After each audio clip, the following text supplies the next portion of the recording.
On the 17th of June 1978, Niki Lauda's Brabham BT46B crossed the finish line at the Swedish Grand Prix 34.6 seconds ahead of the next fastest driver on track. In a sport where races are usually won by fractions of a second, that gap is almost meaningless. At Anderstorp, Lauda and the Brabham BT46B were effectively competing in a different event on the same piece of tarmac. The Brabham BT46B never raced with its fan again. Not because it broke down, not because it crashed, and here's the part almost everyone gets wrong when they tell this story, not because it was banned either. Brabham chose to make the fan car disappear, on purpose, less than a week after the biggest win in the team's history, while the BT46B was still completely legal to race. To build a car that dominant, and then walk away from it voluntarily, you have to go back to the exact threat that forced Brabham to build it in the first place. And that threat had a name: Colin Chapman. By the middle of 1977, Colin Chapman's Lotus team had quietly built something none of their Formula One rivals fully understood yet. Chapman had studied aircraft design, in particular the shape of an inverted wartime bomber wing, and applied that same principle to the underside of the Lotus 78. Shape the floor of the car like an upside-down aeroplane wing, and instead of lift pushing the plane up, you get downforce pulling the Lotus 78 down onto the track, without the drag penalty of a giant rear wing bolted on top. Lotus engineers ran the numbers in the wind tunnel, and the results, in their own later description, went completely off the scale. Lotus called the concept ground effect, and the Lotus 78 was the first Formula One car built around it. Team Lotus was so worried other designers would understand the concept the moment they saw it that Lotus deliberately kept the car's launch low-key and, according to people inside the team at the time, ran an active campaign of misdirection, letting rival engineers believe the extra speed came from a clever new differential rather than the actual shape of the floor underneath the Lotus 78. It worked. Even once new cars appeared for 1978, most rival designers still had no real idea what the Lotus was actually doing underneath, and Mario Andretti took the 78 to a pole position, more than a full second and a half clear of the field, at one race that year, a margin that should have told everyone paying attention exactly what was coming. Then Lotus refined the idea even further. For 1978, the Lotus 79 added longer Venturi tunnels under the side pods and sliding skirts along the edges of the car that sealed the gap between the floor and the track surface, trapping the low-pressure air where it could do the most good instead of leaking away uselessly at the sides. The Lotus 79 generated so much grip through the corners that it made every other design on the grid look like it was standing still by comparison. Mario Andretti took the 79 to victory on its debut at the Belgian Grand Prix at Zolder, taking pole and the win outright, while his own teammate, still driving the older Lotus 78, finished second behind him. Lotus went on to win 9 of the 15 races that season, sweeping both the Drivers' and Constructors' Championships with something to spare. For most of the Formula One field in 1978, competing against the Lotus 79 wasn't about tactics or setup anymore. It was about hoping something went wrong with Mario Andretti's Lotus, because nothing about conventional engineering was going to close the gap. Brabham itself was no small operation scrambling from nothing.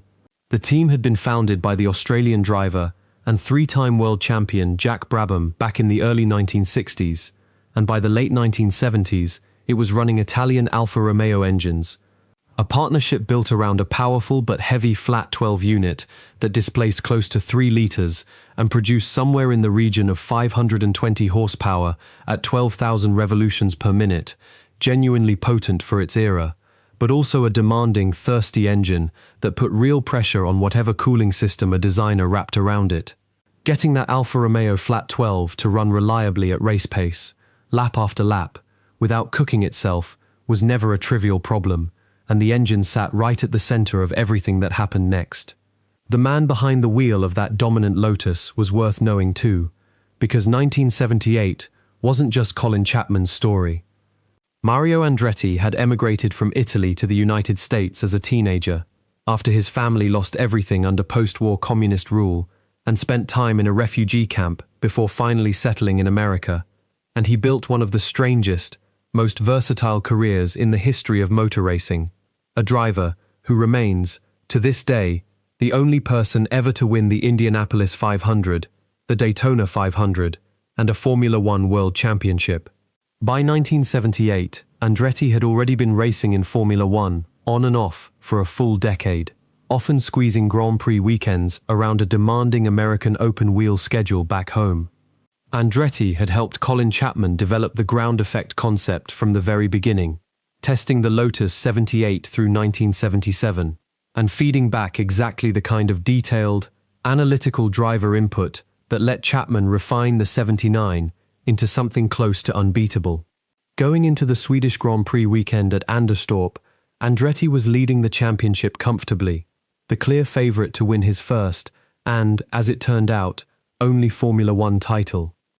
Andretti would eventually clinch that championship 2 months later at Monza, in circumstances that turned tragic rather than triumphant, when his own teammate Ronnie Peterson, the same driver who'd finished third behind the fan car in Sweden, was fatally injured in a start-line accident there, and Andretti crossed the line first, in a race he could barely bring himself to celebrate.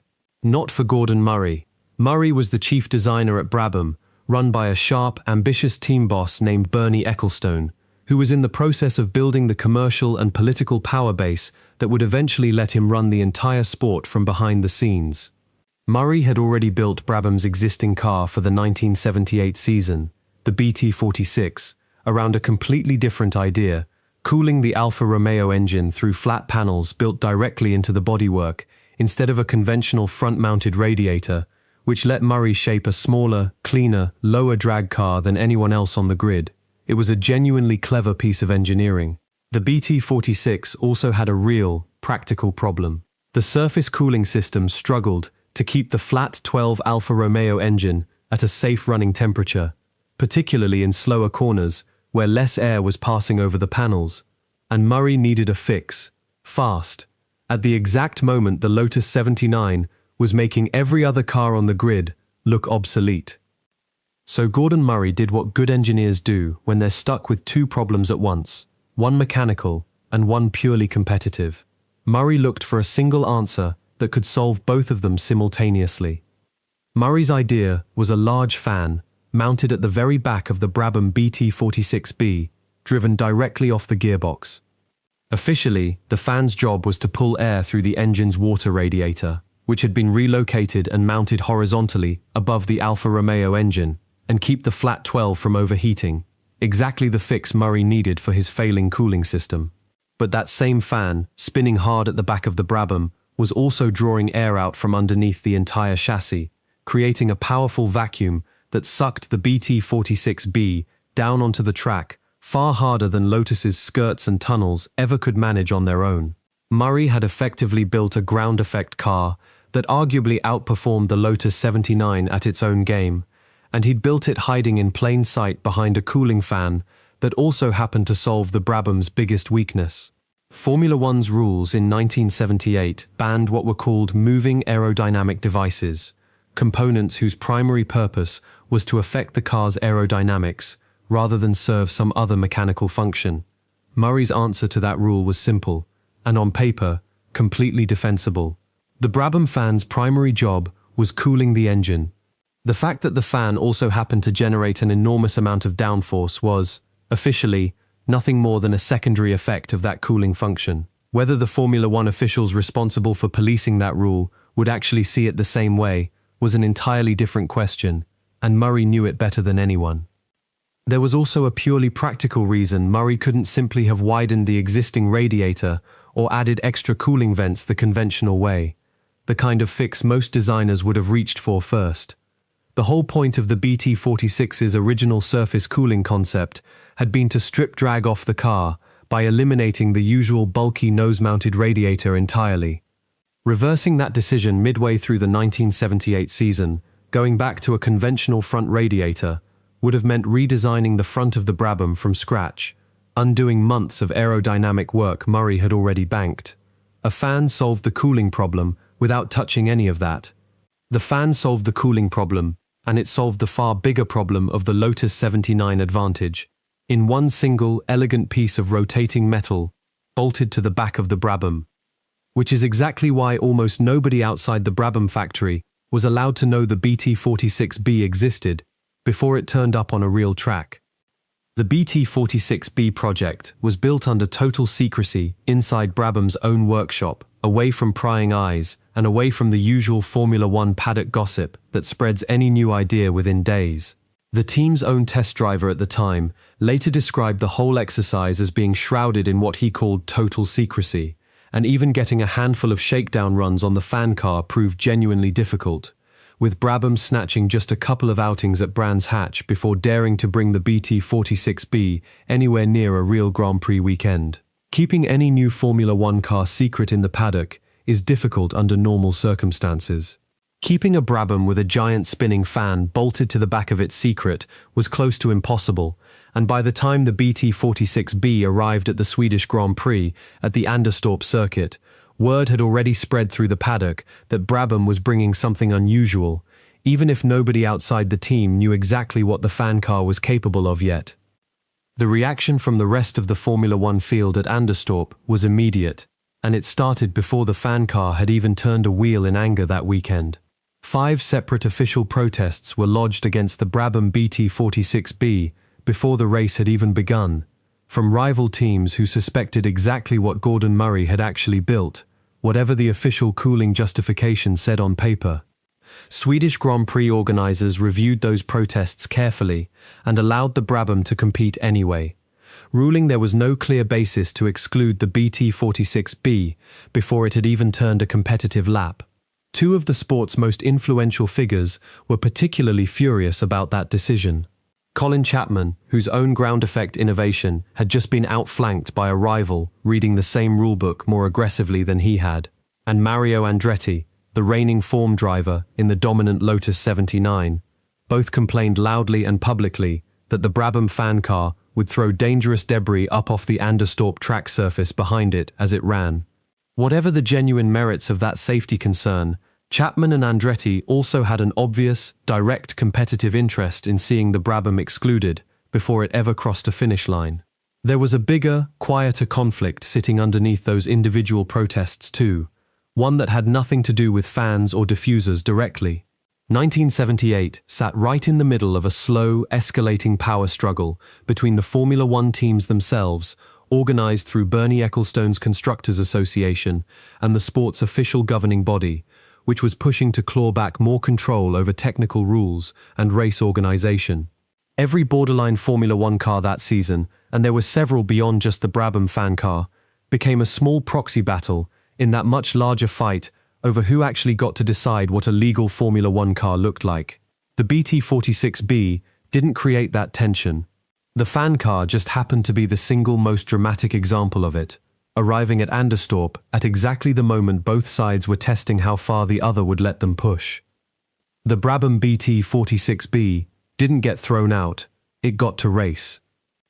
Niki Lauda climbed into the cockpit of the Brabham fan car at Anderstorp, carrying his own remarkable story into the car with him, a story that made him, by most accounts, the single most respected driver in the Formula One paddock at the time, regardless of what car he happened to be sitting in. 2 years earlier, in August of 1976, Lauda had suffered one of the most horrific crashes in the sport's history at the Nürburgring, a fire that trapped him inside his burning Ferrari and left him with severe burns and lungs damaged badly enough by toxic fumes that a priest had reportedly been called to administer last rites at the hospital. Lauda came back to race again just 42 days later at Monza, finishing a stunning 4th place in a result that stunned the entire Formula One paddock and confirmed something about his character that never really went away for the rest of his career. Lauda lost that year's title to James Hunt by a single point after choosing to withdraw from a dangerously wet final race in Japan, rather than risk his life again so soon after the Nürburgring crash, a decision some in Italy criticized harshly at the time, and one Lauda himself always defended as simple common sense. The following year, 1977, Niki Lauda won his 2nd World Championship with Ferrari, clinching it with 2 races still left on the calendar, and then walked away from the team almost immediately afterward, skipping those final 2 races entirely, after a bitter falling out with team principal Enzo Ferrari, who by several accounts had quietly started planning to replace Lauda in the aftermath of the Japanese Grand Prix withdrawal, a betrayal Lauda never fully forgave. Enzo Ferrari reportedly called Lauda a traitor for signing with Bernie Ecclestone's Brabham team for the following season. Lauda, for his part, seemed entirely unbothered by the label. So by the time Niki Lauda strapped into the Brabham BT46B at Anderstorp, he was already a two-time world champion who had survived being burned alive in a Ferrari Formula One car and had walked out on the most famous team in motor racing entirely on his own terms, for a reported salary that made him, at the time, one of the highest-paid drivers ever to sit in a Formula One cockpit. None of that made the actual driving of an unproven, secretly built Brabham prototype any easier. Testing the BT46B, by Brabham's own later account, had been genuinely difficult. An unfamiliar, unproven aerodynamic concept rushed to the Swedish Grand Prix grid, with only a handful of shakedown laps behind it, and almost no time to properly understand how the fan car would behave once real race conditions and full fuel loads were added into the equation. The Swedish Grand Prix itself started as a straight fight between two very different engineering philosophies, running wheel to wheel at the front of the field. Niki Lauda, in the Brabham fan car, pushed hard against Mario Andretti's Lotus 79 for the first 37 laps of the 70-lap race, the two cars pulling away from the rest of the field entirely, in what observers at the time described as a genuinely thrilling piece of pure motor racing. Two hard, committed drivers giving no quarter, whatever doubts hung over the legality of the Brabham involved. On lap 38, Lauda finally got past Andretti and into the lead outright. Then, 8 laps later, Andretti's Cosworth engine failed spectacularly, with an almighty bang audible around much of the Anderstorp circuit, tearing itself apart and ending any realistic chance the Lotus had of closing the gap back down before the finish. Behind the Lauda and Andretti lead battle, the rest of the Formula One grid was fighting its own separate race entirely, one that barely registered against what was happening up front. The Anderstorp midfield ran its usual scrap for minor points, while the Brabham fan car and Lotus 79 disappeared into the distance. From the moment Mario Andretti's Cosworth engine failed, there was no race left to watch, in any meaningful sense. Niki Lauda simply drove the Brabham BT46B away from the rest of the field, lap after lap, and by the checkered flag, Lauda had crossed the line 34.6 seconds clear of Riccardo Patrese, running second in an Arrows Ford, with Ronnie Peterson completing the podium in the second Lotus. On home soil for the Swedish crowd, watching a Swedish driver finish third behind the very Brabham design that had just humiliated the Lotus he'd spent all season believing was unbeatable. Watching from the Anderstorp pit wall, Brabham's own crew had good reason to be nervous, even as Lauda's gap kept growing. The BT46B had barely been tested under full race conditions, full fuel load included, and everyone in the Brabham garage understood that the same fan drawing power off the gearbox to generate all that downforce was also drawing power away from the wheels themselves, a mechanical tax on the Alfa Romeo engine's output that a conventional Formula One car never had to pay. Any small failure in that fan assembly, any belt or bearing giving way at speed, would have ended Lauda's run instantly and handed the lead straight back to Andretti before the Lotus engine failed. It didn't happen. The Brabham fan simply kept spinning, lap after lap, doing exactly what Gordon Murray had designed it to do, right up until the checkered flag. Put Niki Lauda's winning gap at Anderstorp in perspective properly. 34.6 seconds across a 70-lap Swedish Grand Prix works out to roughly half a second faster per lap than the next best car on the entire grid, sustained consistently, lap after lap, for over an hour and 40 minutes of continuous racing. Formula One cars in the late 1970s were usually separated by tenths of a second across a single flying lap, sometimes even hundredths, half a second faster, every single lap, for the entire race distance, wasn't a Brabham that was slightly better than its rivals. The BT46B was operating in a completely different performance category altogether, and every single Formula One engineer, up and down the Anderstorp pit lane, understood exactly what that meant the moment they saw the final timing sheets that evening. Here's where the story most people have actually heard about the Brabham fan car starts to drift away from what really happened after the Swedish Grand Prix. The popular version says the Brabham BT46B was banned after that one race, its dominance too dangerous or too controversial for Formula One to allow it back on track. That's not quite true, and the real answer is more interesting than the myth, because it says less about the Formula One rulebook and far more about the politics running underneath it. The Brabham fan car was never formally outlawed by the sport's governing body at the time. What happened instead was that Bernie Ecclestone, Brabham's own team owner, made the call himself to withdraw the BT46B voluntarily, pulling the fan car from competition entirely rather than risk another Grand Prix weekend with it on track.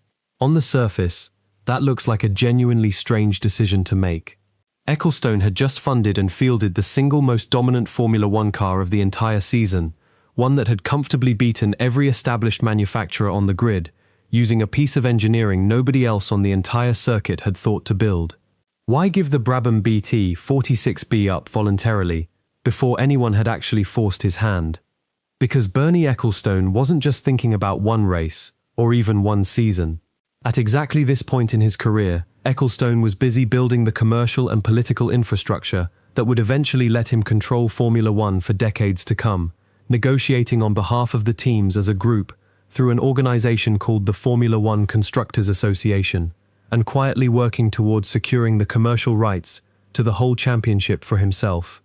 A prolonged legal fight over whether Brabham's own fan car was legal dragged out race after race in front of governing bodies and rival team principals. Ecclestone desperately needed to keep on side for that much bigger, longer-term project simply wasn't worth the value of one extra trophy sitting on a shelf.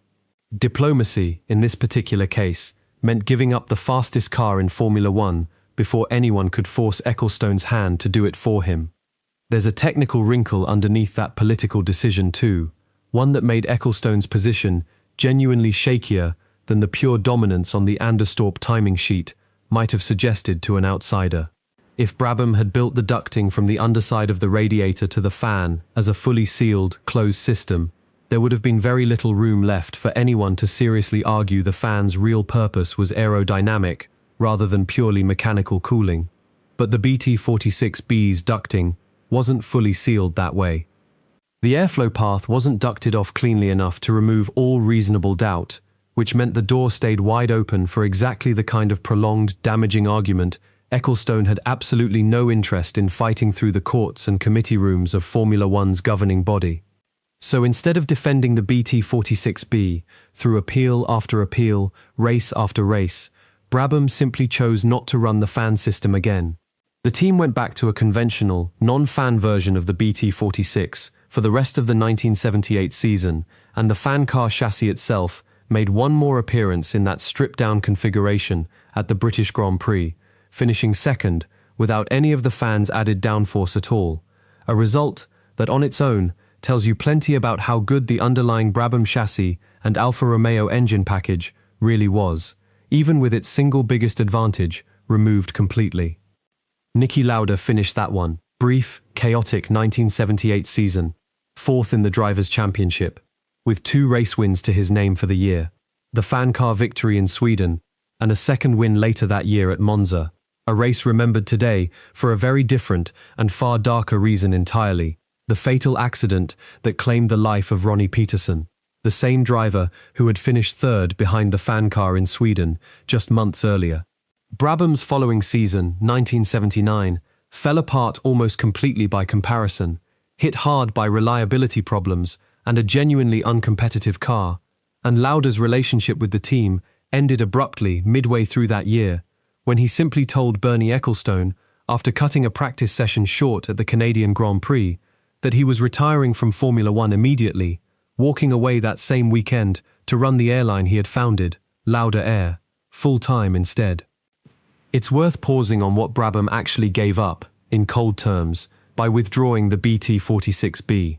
This wasn't a marginal car, nursing a small advantage that might evaporate the moment rivals caught up, the way Brawn's double diffuser advantage would slowly erode across an entire Formula One season 3 decades later. The Brabham fan car had just won the Swedish Grand Prix by over half a minute, in a sport where teams routinely fight for months over improvements measured in hundredths of a second.